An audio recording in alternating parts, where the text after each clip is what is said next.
یہ ہے جناب جو ہیلن کیلر نے کہا تھا کہ اگر 3 days to see میں کہ اگر مجھے 3 دن آنکھیں مل جائیں تو میں سب سے پہلے کیا دیکھنا چاہوں گی. تو ہیلن کیلر کے مطابق دیگر جو اس نے کمرے کے متعلق کہا تھا کہ میں اپنے گھر کے کمرے کو دیکھوں گی سب سے پہلے، اپنے استاد کو دیکھوں گی، اور اس کے بعد اس نے جو نیچر کے متعلق بات کی تھی وہ یہ تھی کہ میں ڈان کو ڈسٹ میں تبدیل ہوتے اور اسی طرح سے اندھیرے کو اجالے میں آتے دیکھنا چاہوں گی کہ کیسے اچانک منظر جو ہے وہ تبدیل ہو جاتا ہے اور کیسے جو ہے رات کا اندھیرا صبح کی سفیدی میں تبدیل ہو جاتا ہے.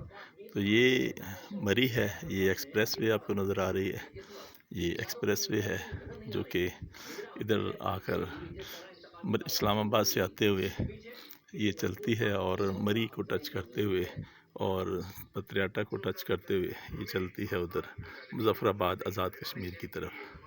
اور یہ پیچھے آزاد کشمیر کے برف پوش پہاڑ نظر آ رہے ہیں.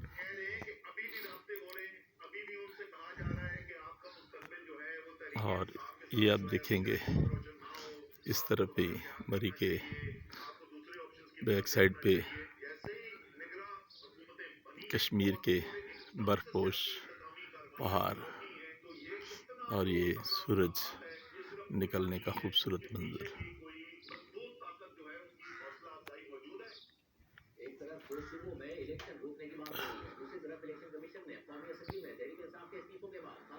تہ در تہ پہاڑ کی آپ سیریز دیکھ رہے ہیں. یہ سب سے پہلے مری کے پہاڑ ہیں اور اس کے بعد دوسرے اور الہ آباد. یہ لیئرز کے بعد لیئرز چل رہی ہیں پہاڑوں کی اور پیچھے برف پوش پہاڑ آپ دیکھ رہے ہیں. اور اگر آپ ادھر ملاحظہ کرنا چاہیں تو اس خوبصورت منظر کو دیکھتے ہوئے یہ آپ برف دیکھ رہے ہیں ابھی تک چھتوں پہ پڑی ہے بہت زیادہ اور آج پھر برف باری کا امکان ہے. اور یہ میں جی بہت شکریہ. اللہ حافظ.